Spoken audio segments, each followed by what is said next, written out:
La journée commence à peine et c'est déjà la course Sébastien pour Frédéric Portery, Oui, il n'y a pas de souci, ma la chérie. chef du parquet de Bordeaux. Bonjour les filles. Vous sont arrivées, ça va, Myriam? Je vous vois tout à l'heure. Hein. Oui. Toute première réunion, Bonjour tout le monde. Qui c'est qui est de père là aujourd'hui? le débrief des faits du week-end. 3 types sont entrés, l'un était porteur d'un couteau, le deuxième d'une arme de poing, le troisième d'une arme longue.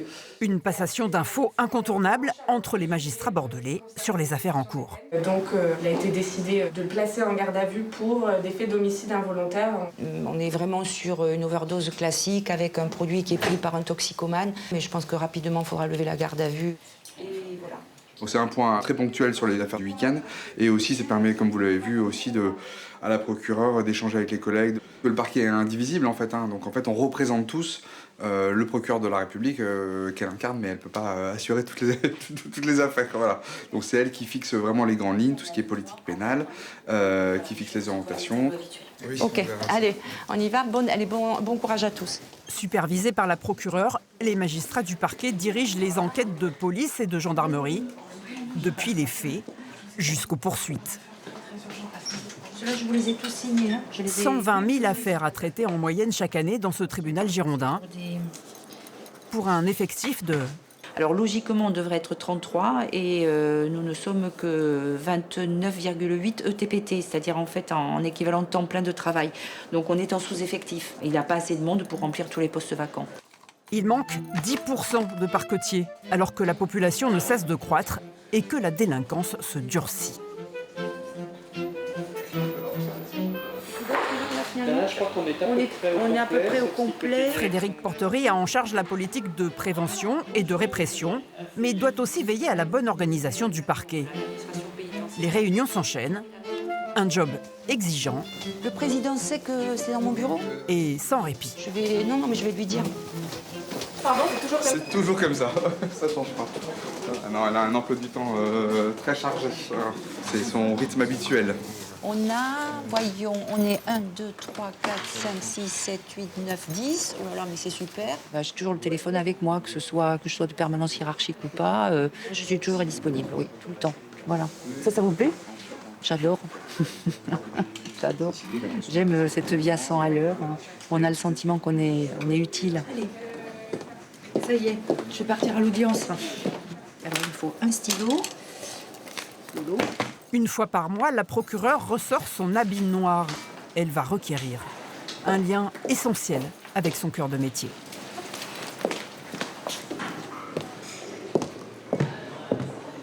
Je pense que c'est un métier, faut aimer le genre humain, quoi. Il faut aimer les gens, quels qu'ils soient et quoi qu'ils aient fait. C'est-à-dire, en fait, on n'est pas là pour les juger. Il ne faut pas confondre le droit et la morale.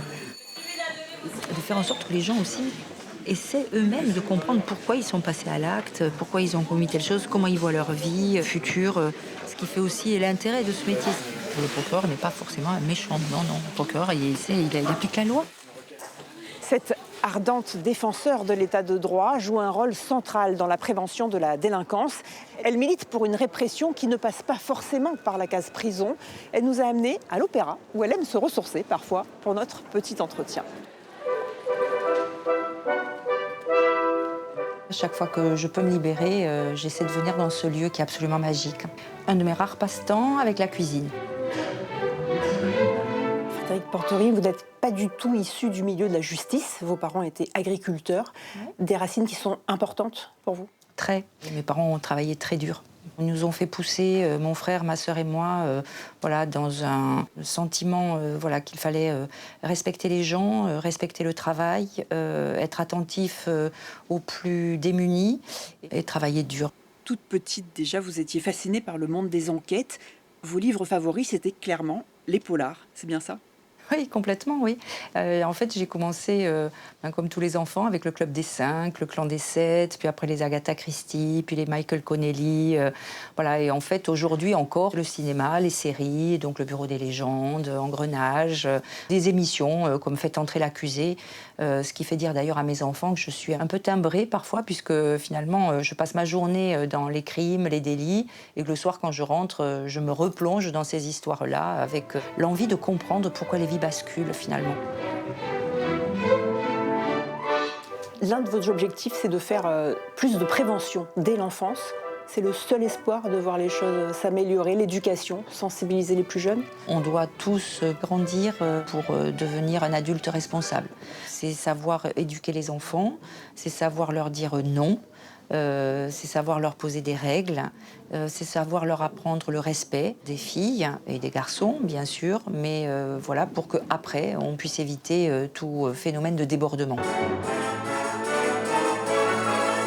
Vous souhaitez aussi privilégier les peines alternatives, les sanctions dites utiles, plutôt que la prison. La possibilité de faire un travail non rémunéré dans un temps très restreint, qui est une peine alternative et qui ne conduit pas les gens jusqu'au tribunal, va avoir plus de sens qu'une sanction qui va arriver 1 an après, avec une exécution de la peine très tardive. Après 37 ans de magistrature, l'avenir, ce sera peut-être une promotion. Frédéric Portery est pressenti pour devenir procureur général à Poitiers, l'un des plus hauts postes de la magistrature.